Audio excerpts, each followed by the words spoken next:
I think we got back to Genesis chapter 13 last week. So let's get over there and turn to Genesis chapter 13. Abram finally went up and left Ur the Chaldees and left Haran and started down on his own trek after God talked to him and Lot, and got down into Egypt and told the lies that he told, and ended up causing headaches down there, but he came back richer than what he went down there with. So, but Lord still blessed him no matter what. So here in chapter 13, he starts coming back out of the land of Egypt and heading back up to Canaan. And so here we're going to pick up and discuss some of the things that between him and Lot, and a few things that goes on there, and try to go from that standpoint. It says in verse 1 of chapter 13, "And Abram went up out of Egypt, he and his wife, and all that he had, and Lot with him. Into the south," means the south part of Canaan. "And Abram was very rich in cattle, in silver, and in gold.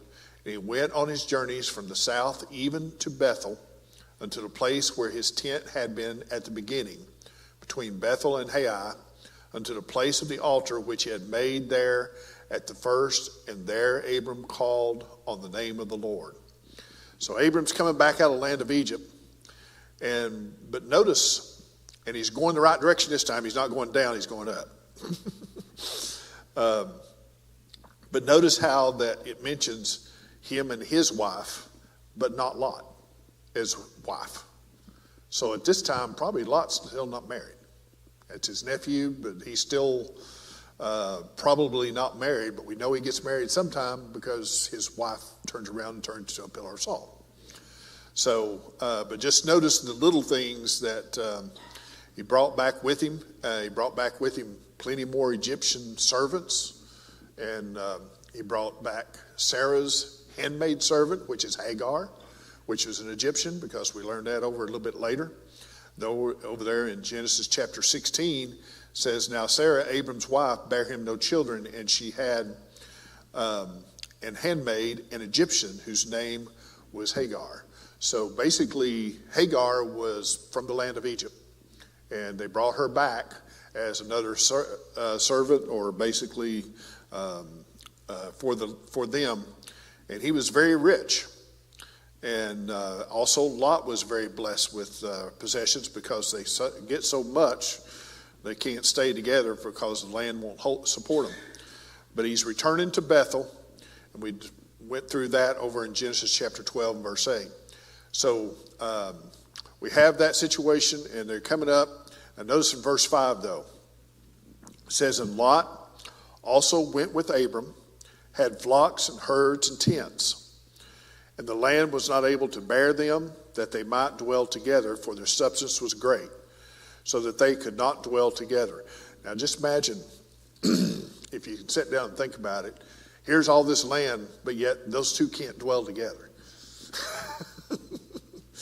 I mean, think about that a second, about how, and think about it is that they couldn't dwell together because they had to get so far apart, because their servants kept fighting between each other to try to get them, their own cattle, something to drink and eat and everything else. But notice what happens. "And there was strife between the herdmen of Abram's cattle and the herdmen of Lot's cattle, and notice just the stating, and the Canaanite and Perizzite dwelled then in the land." Same thing we had before. Okay?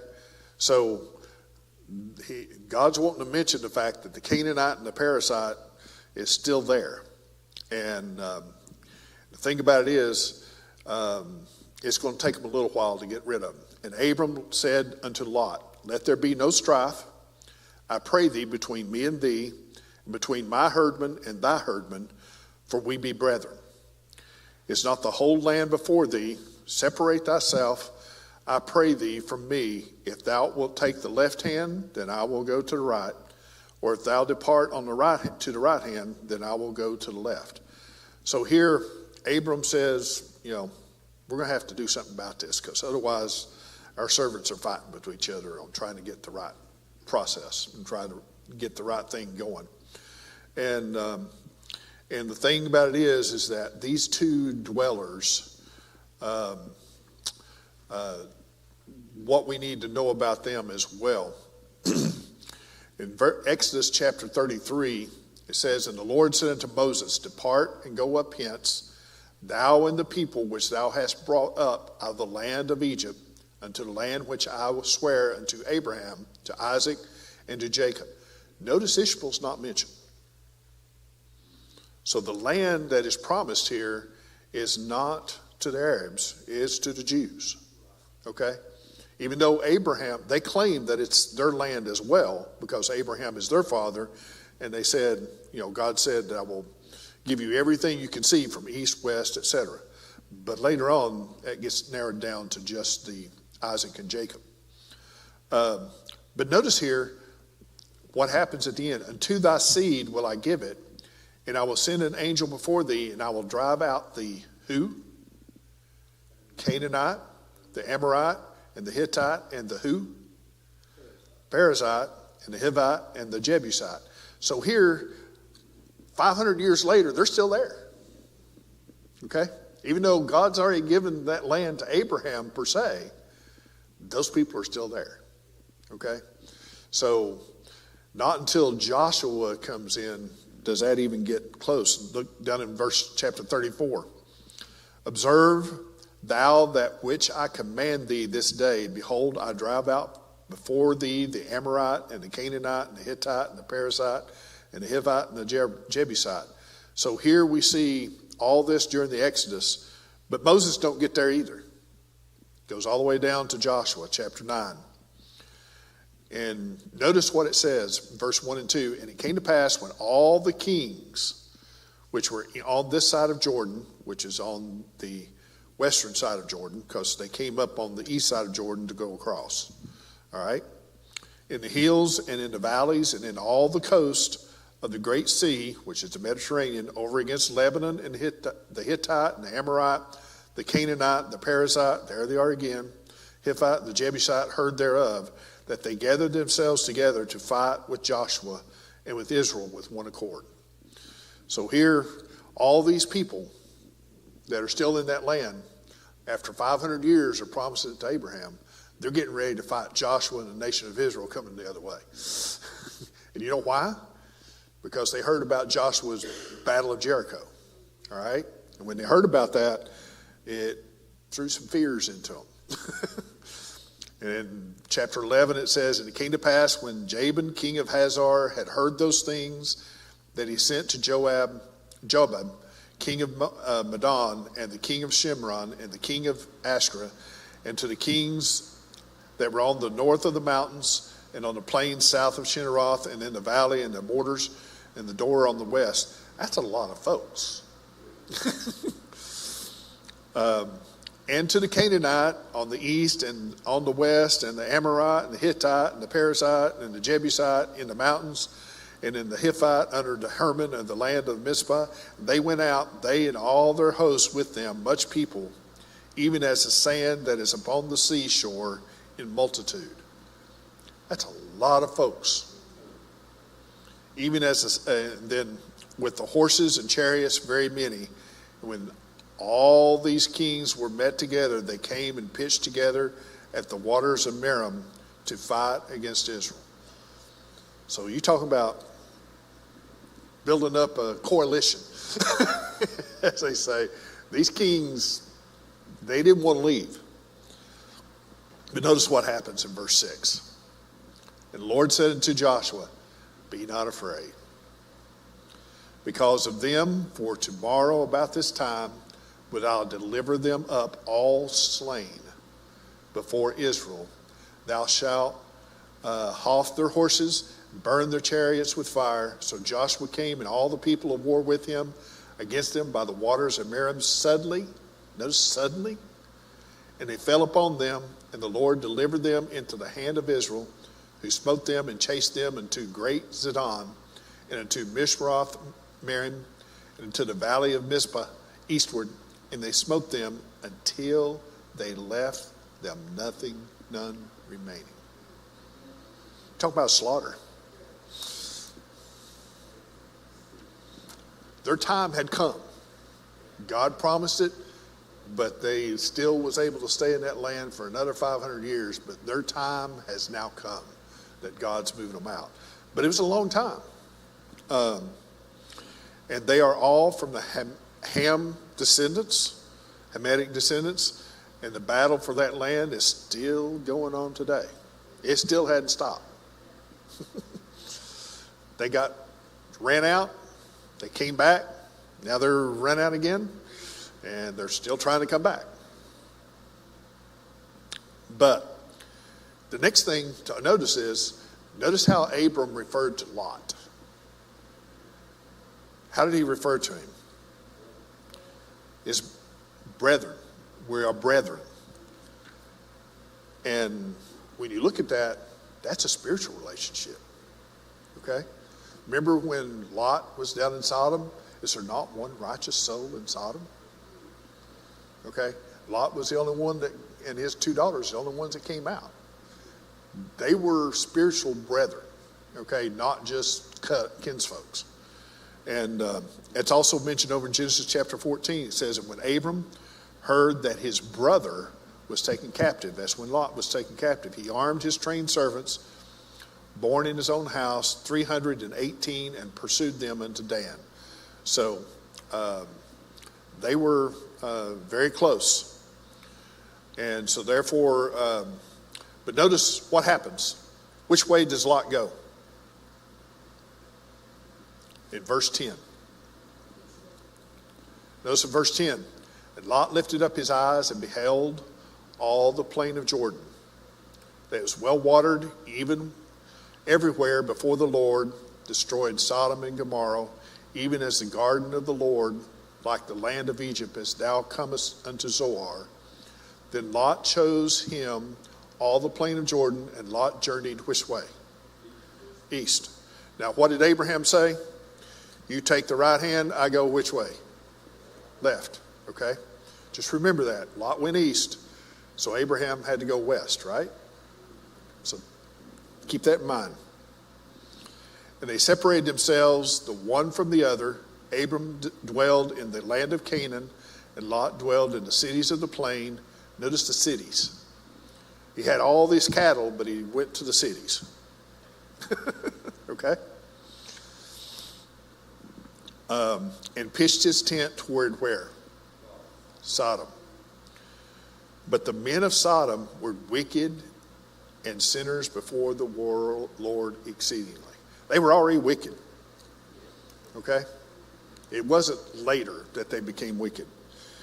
And you start looking at why is that the case? Well, let's take a look at some of the background of Sodom as well. And he chose the areas that was rich, even as the original Garden of Eden, it says, as in the garden.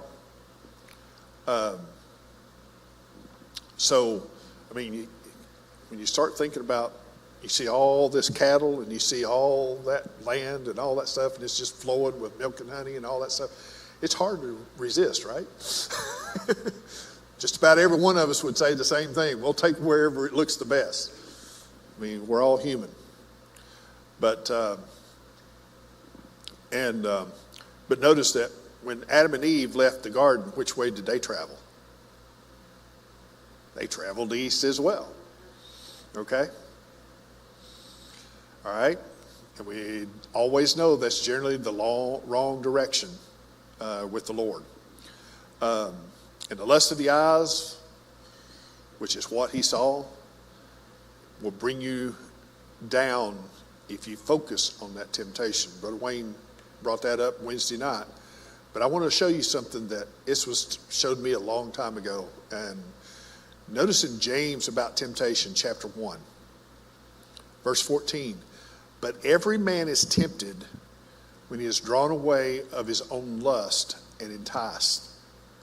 Then when lust hath conceived, it bringeth forth sin. Temptation is not sin.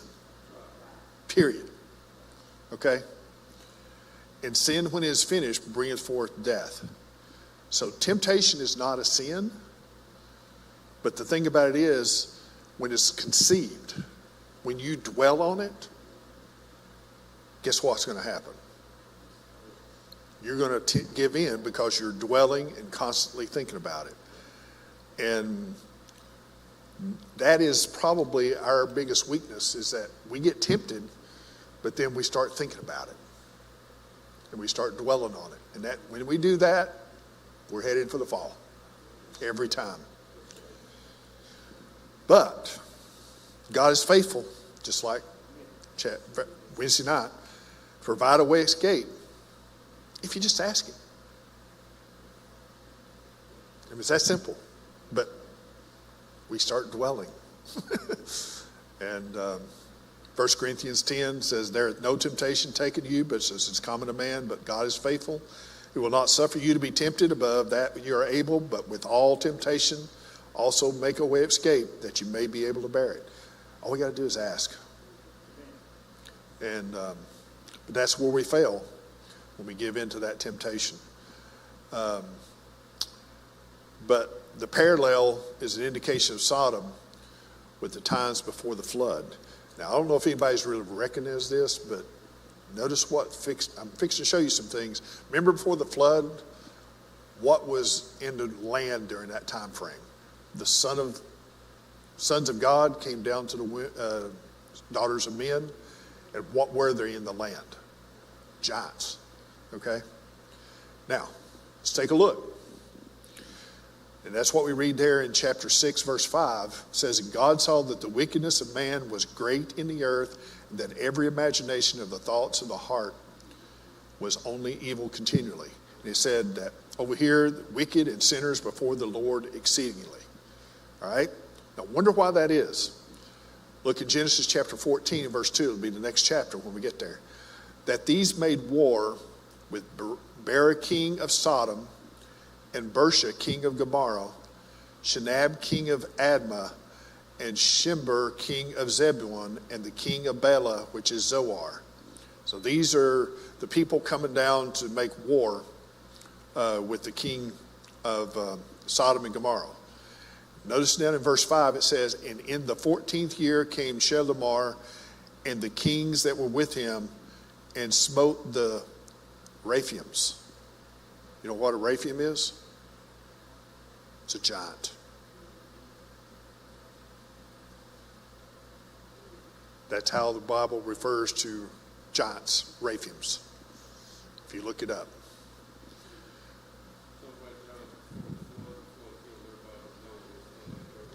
It means they're coming back again. It means there's more of them still doing the same thing. Okay? Think about that. And Ashtaroth is who? It's one of the Queen of Heaven, if you look at it the rest of the Bible, which was the way of worship in Babel. Okay? And the Zizims in Ham, there's Ham again, and Emmons and Shavah Karathian.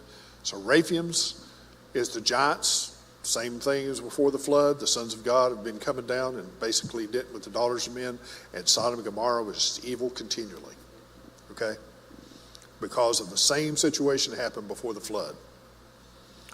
Verse 7 of Jude, even as Sodom and Gomorrah and the cities about them in like manner, giving themselves over to fornication and going after strange flesh, are set forth an example, suffering the vengeance of eternal fire.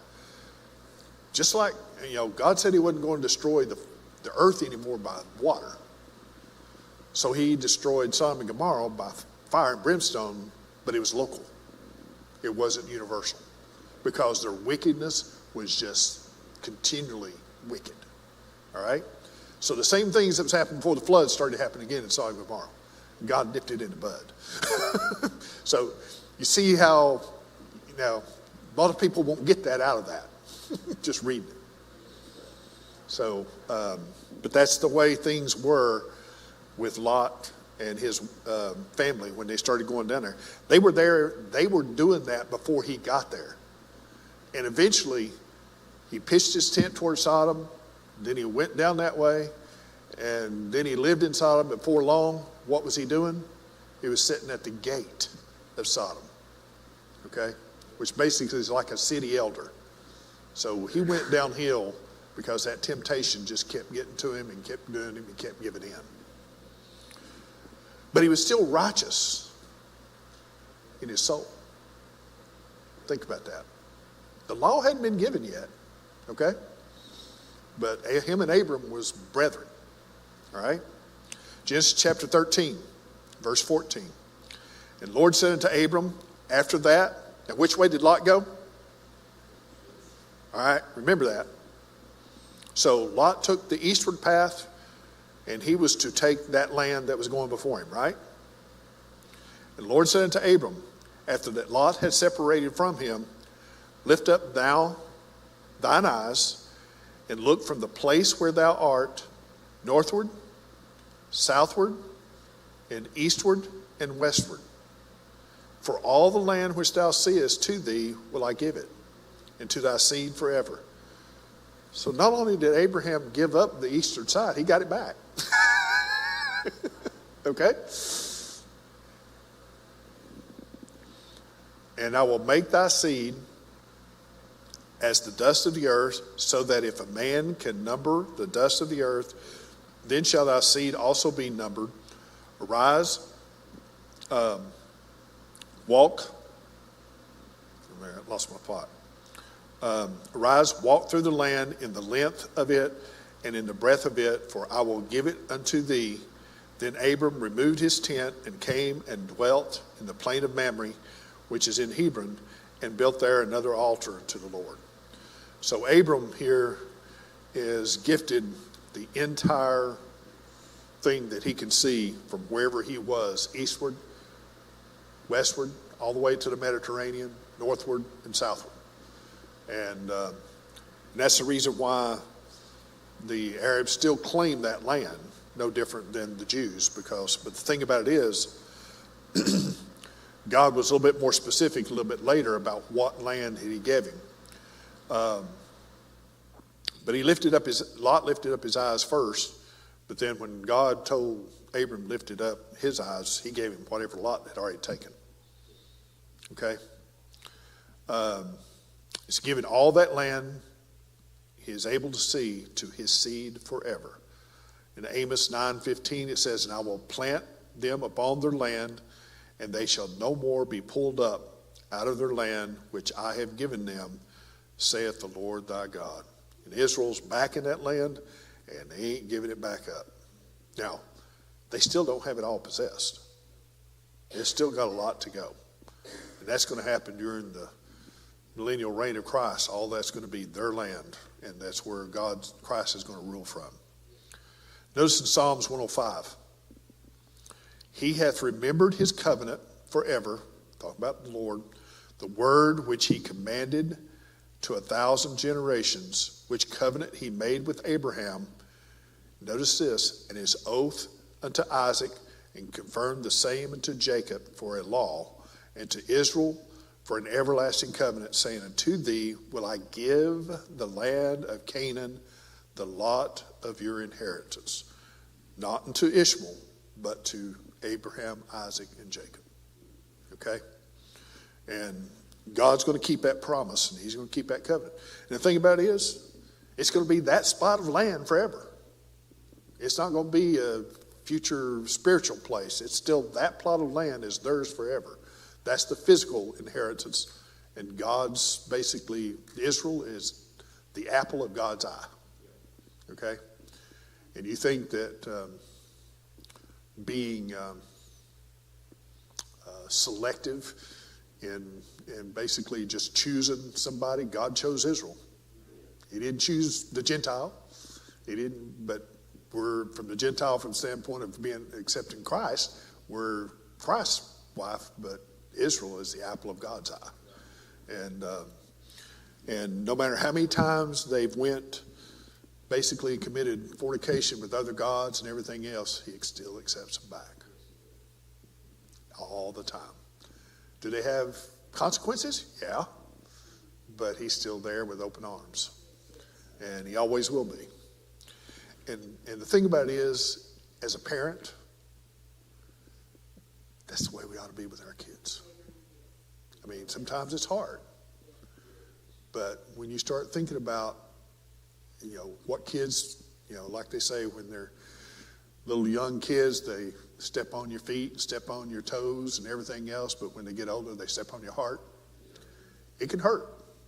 Deep, deep hurt. But no matter what you do, there's still that godly love that you're should always have for them. And they're always welcome back. Okay? Never turn them away, because otherwise we wouldn't be like God's love. And then in chapter 15, God does specifically name the areas that he's given the land to. In verse 18 it says, "In the same day the Lord made a covenant with Abram, saying, Unto thy seed have I given this land from the river of Egypt all the way down to the Nile." Okay? That's quite a bit of Egypt. Okay? All right? "Unto the great river, the river Euphrates." That goes all the way down to where? Goes out to the Persian Gulf. Includes quite a bit of Iran and Iraq. Euphrates River goes down through Iran and Iraq. Okay? And the Canaanites and the Kenizzites and the Kadmonites and the Hittites and the Perizzites, there they are again. And the Raphaims, notice there's the giants, and the Amorites and the Canaanites and the Girgasites and the Jebusites. God promises that land he sees to his seed through Isaac and Jacob, not through Ishmael. And the reason why you see Raphaims there is that who was Goliath? He was a giant. Okay? So it was still going on after the flood. It was just very limited. God wouldn't let it just keep going like it was before the flood. And basically got it all from that standpoint. But I guess I got through a little bit earlier than I thought I would today. But the thing about it is that I really like the part about the fact that when you look at Sodom and Gomorrah and you go back and find Genesis chapter 6, the parallels to that particular place, and the same things were going on. I mean, when you start looking at that, it gives you a different perspective of why it was so wicked and why God had to destroy it, because it was basically the same thing before the flood that he destroyed the whole earth, that he let go for quite a while. But here he said, you're not going to let it happen anymore on his part. Anybody got any questions on Genesis chapter 13? So I'll give you a test next week between Genesis 1 and Genesis 13. How's that?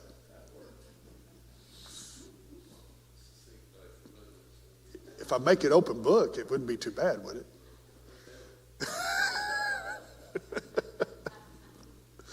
Oh, I appreciate every one of you. I mean, this is a privilege to get up and teach. So, Brother Scott, would you please dismiss us in a word of prayer? Lord, I